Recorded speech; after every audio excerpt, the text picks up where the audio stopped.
Aunque la energía nuclear se utiliza principalmente para la producción de electricidad en las centrales nucleares, esta no es su única utilidad.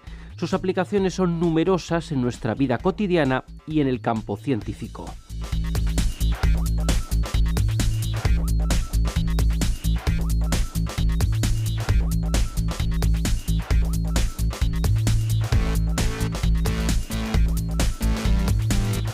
En el campo de la industria, con fines de análisis y control de procesos. En el agroalimentario, en la conservación de alimentos y la lucha contra las plagas de insectos. En el medioambiental, en la determinación de cantidades significativas de sustancias contaminantes del entorno natural.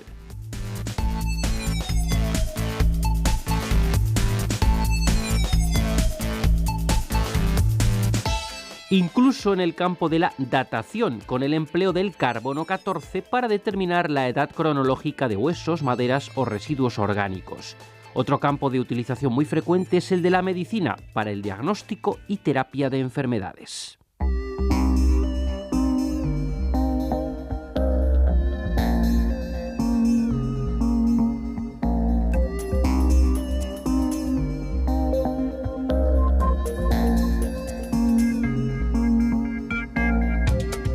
Lo cierto es que el debate en torno al uso de la energía nuclear suscita opiniones encontradas y no deja indiferente a nadie. Durante los próximos minutos vamos a abordar algunas cuestiones relativas a esta energía, fundamentalmente desde la perspectiva de sus aplicaciones en el campo de la medicina.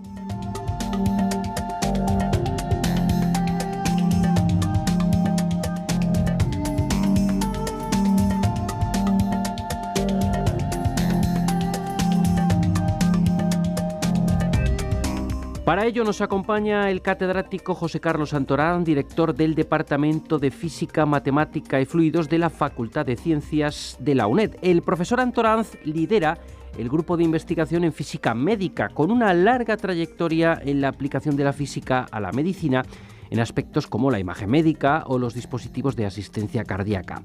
Antes de abordar el tema central de este espacio, queríamos conocer en qué están trabajando últimamente dentro del laboratorio. Bueno, estamos trabajando en estudio de nuevas secuencias con tratamientos, digamos, ultra rápidos, que son los que se utilizan ahora mismo en los casos en que el paciente tenga un implante.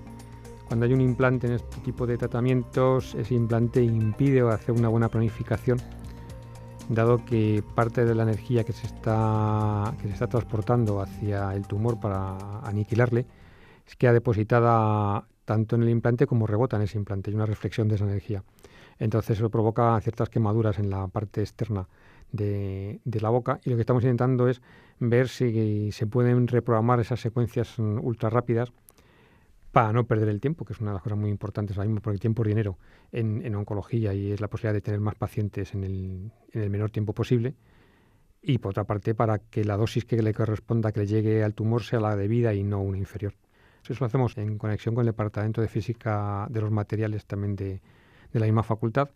Estamos estudiando, por ejemplo, la cantidad de aire que queda en las endodoncias, puesto que cuando queda aire en una endodoncia hay una alta posibilidad de que posteriormente haya una infección y provoque que ese tipo de intervención fracase con el tiempo y haya que extraer la pieza.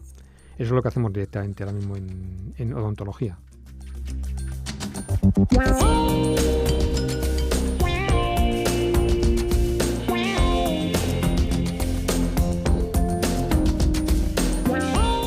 El año pasado dedicamos un programa al diseño de una nueva fórmula para calcular los efectos de la radioterapia en sesiones.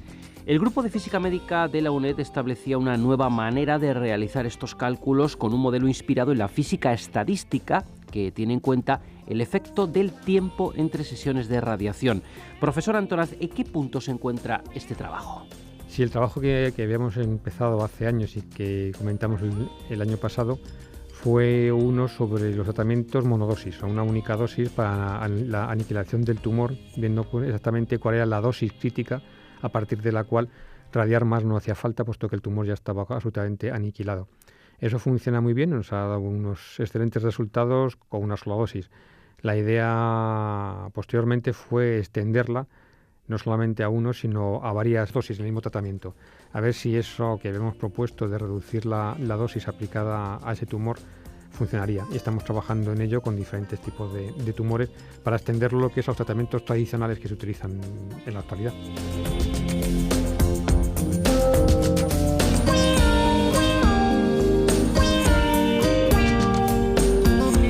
¿Y todo este trabajo de investigación que estamos comentando está saliendo fuera del laboratorio? ¿Está aplicándose ya de una forma práctica en el mundo sanitario? Con respecto a la parte de odontología, no está solamente en el laboratorio, eso se hace a diario en la clínica, y entonces es una cosa que sí que interesa porque es un problema real que nos afecta. En cuanto al problema de los espacios con aire en las endodoncias, es un problema que está relacionado con el tamaño del grano del cemento que se pone para hacer esa endodoncia, y también pues sería una recomendación de utilizar marca X y no la marca Y, puesto que este grano es mayor o es menor y hace que este tipo de intervenciones fracasen. Con respecto a lo último, es muy difícil porque hay, digamos, demasiada inercia habitualmente en la parte de redacción. Los cambios son difíciles de conseguir porque son protocolos de muchísimos años. Lo que ocurre es que esos protocolos de muchísimos años, pues la verdad es que no siempre funcionan al 100% como queremos. Sabemos que los que se utilizan en la actualidad no van tan bien ni en dosis muy bajas ni en dosis muy altas. Lo que ocurre es que, bueno, pues la inercia no es tan fácil el vencerla. Yo creo que con el tiempo esto cambiará. Por eso justamente queremos llevarlo no a los problemas de monodosis, que es el que se dan de forma puntual en oncología, sino a las dosis normales en tratamientos programados de 4 semanas, 6 semanas, que es justamente nuestro objetivo, trasladar esos resultados a ese tipo de protocolos para que se puedan poner en práctica en la clínica.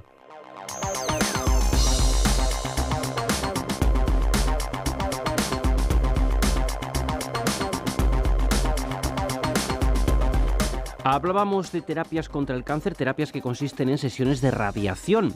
Una de las numerosas aplicaciones de la energía nuclear, como decíamos antes. Como experto en la materia, profesor Antonanz quería abordar su punto de vista sobre el empleo de esta energía. En medicina se puede recurrir al argumento del riesgo-beneficio para el uso de estas técnicas, pero también se intenta que palabras como nuclear se utilicen lo menos posible, porque quizá cuando el tema de esta energía entra en juego, los miedos se disparan. Antes hablábamos de resonancia magnética nuclear, que es el nombre de nuclear. Nuclear viene del origen de la señal que estoy recibiendo en los sensores de la máquina, pero la resonancia magnética nuclear no se basa en radiación ionizante. Lo vuelvo a repetir porque, como lo hemos dicho así, no tiene radiación ionizante. Simplemente se somete al paciente, se le mete en un campo magnético de una cierta intensidad que es inocuo a esa intensidad, y luego se excitan directamente los núcleos de los átomos de hidrógeno, por eso pero son los núcleos, por eso se llama nuclear, con señales de radio como esta, un radio del estilo de la FM. Se excitan y la desexcitación de esos espines de esos núcleos es lo que se recoge y lo que hace que podamos reconstruir la imagen. Pero de verdad que se quitó la palabra nuclear porque sonaba muy mal. Como has dicho antes muy bien, hay una cosa que se hace siempre en medicina, es hacer el cociente entre el riesgo y el beneficio. Y el uso de radiaciones ionizantes, que es lo que se utilizan tanto para saber la patología de un paciente como para su terapia, se hace un análisis del riesgo que conlleva el utilizar ese tipo de instrumentación con materiales que puedan emitir partículas o radiación en general, con respecto al beneficio que sufre el paciente. Y si el beneficio es mucho mayor que el riesgo, siempre se han utilizado. Eso también ocurre en centrales nucleares y en energía nuclear, que lo que al final me estabas preguntando, pues yo creo que sí. Lo que ocurre es que en un caso es una persona, es el radiólogo, es el oncólogo y el radiofísico los que hacen ese control, y a su vez a ellos también se les controla, y luego en otros casos pues son el Consejo de Seguridad Nuclear el que controla la seguridad en las centrales nucleares, que es altísimo y que no tiene por qué dar problemas, pero siempre puede haber fallos humanos. Y yo lo que siempre pongo de manifiesto es la diferencia en cuanto a fallecimientos que hay debido a otras causas, por ejemplo, accidentes de coche, accidentes de aviones, por el tabaco y por el alcohol. Por el tabaco y por el alcohol, que parece que estamos muy acostumbrados a que la gente muera por tabaquismo o muera por ingerir alcohol de forma continua durante muchos años, y son mucho más. De hecho, en España son del orden de 50.000 personas al año mueren por el tabaco directamente. Entonces, muchísimo más de lo que ha habido en cualquier caso, salvo por las bombas atómicas, que eso es una cosa aparte. Nunca ha habido tantos muertos en ningún caso, en ningún país del mundo. También es verdad que es muy difícil saberlo, porque si hubiera un accidente, hubo luego en Chernobyl y lo ha habido en Fukushima. De Fukushima no hay reportados absolutamente ningún caso de ningún fallecimiento por causa directa de los problemas de los reactores. Pero tampoco lo vamos a saber, porque es una cosa, esto sí que es una muerte lenta, es algo que salvo una acción, digamos, brutal, un caso agudo, no va a aparecer hasta dentro de unos años más tarde, y puedes hacer algún estudio, digamos, prospectivo de la población. Pero hace poco, por ejemplo, hace como 2 o 3 días leí en el periódico que ya habían dado permiso a las familias que estaban viviendo alrededor de Fukushima para que volvieran. No va a ser tan fácil. Esas familias, esas personas se han movido se han desplazado a otros sitios, y el hacer el estudio estadístico de cuál ha sido la posible influencia de la central nuclear no va a ser sencillo poder discernir si hay un aumento de la tasa de un cierto tipo de cáncer debido a esa central nuclear o a cualquier otra causa. Es lo difícil que tiene. Pero también es verdad que la energía nuclear es barata, bien llevada, es muy rentable para la población, porque nosotros, no lo olvidemos, queremos seguir teniendo coches eléctricos, que hay que enchufarlos a un enchufe alguna vez, y tendrán que esa energía viene de algún sitio, pues, y vendrá probablemente de centrales nucleares.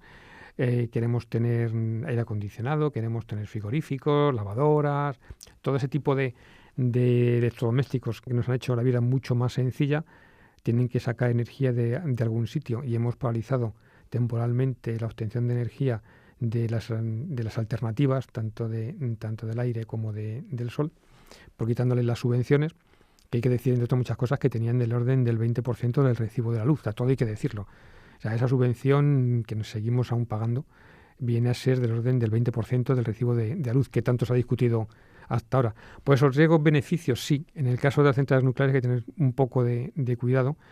No nosotros, porque no podemos hacer mucho más que simplemente estar informados, pero deben tener cuidado aquellas personas que nos representan en los órganos de gobierno y que rigen justamente los sistemas de seguridad. Pero el peligro, cuando tenemos las dosis más altas de radiación, no viene de las centrales nucleares, viene del radón, y el radón convive con nosotros desde el principio de los siglos. Entonces, tener una casa con un lugar donde tomarnos un vinito en la sierra, directamente en el sótano, lleno de granito, pues es un lugar que, si no está bien aireado y bien ventilado, es un lugar donde se almacena el radón y donde justamente vamos a recibir a dosis más altas de radiación que en ningún otro sitio. Por eso, el problema, yo creo, es un problema de cultura. Hay que enseñar a todo el mundo cuáles son los problemas, cuáles son los pros, los contras, las mentiras que uno nos quiere contar y las verdades que otros nos quieren ocultar.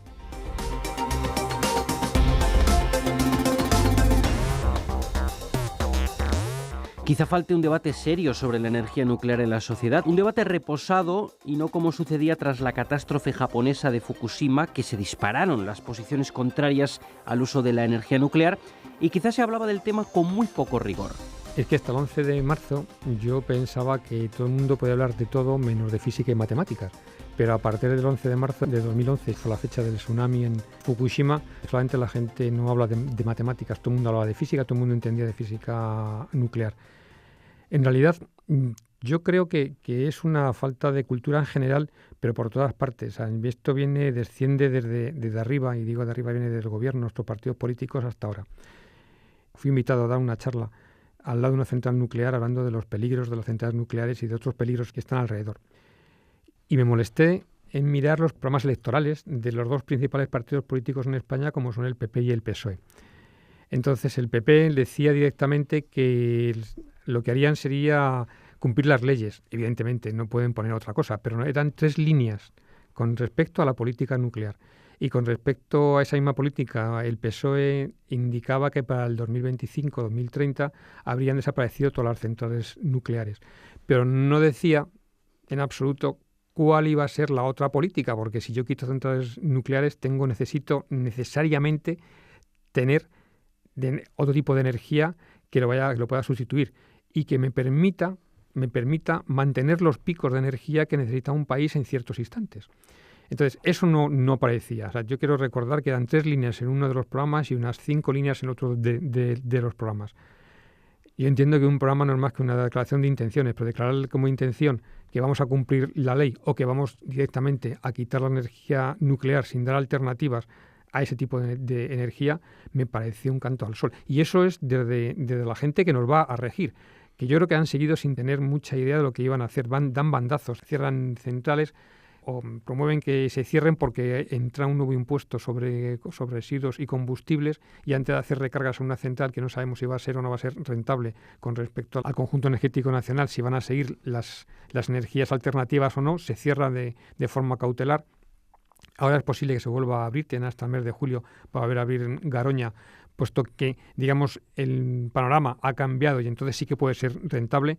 No se puede estar solamente hablando de rentabilidad o no de ese tipo de energía. Hay que hacer una planificación. China sigue planificando centrales nucleares. Francia tiene multitud, tiene más de 40 centrales nucleares funcionando.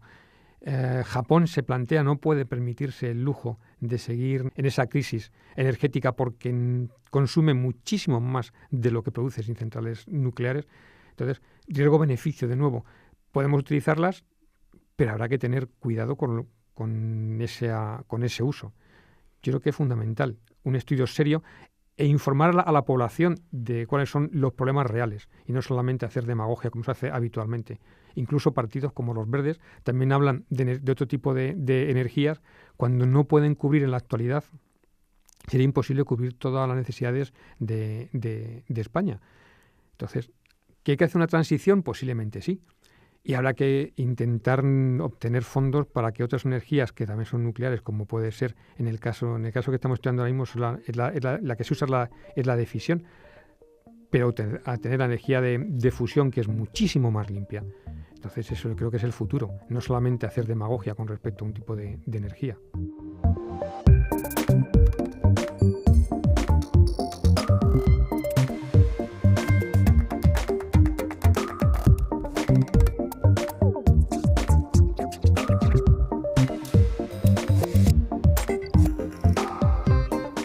Pero hablemos de futuro, si le parece. Me ha llamado la atención el ejemplo que usted suele poner sobre inversión y avances en medicina, aludiendo al cine de animación y a Pixar.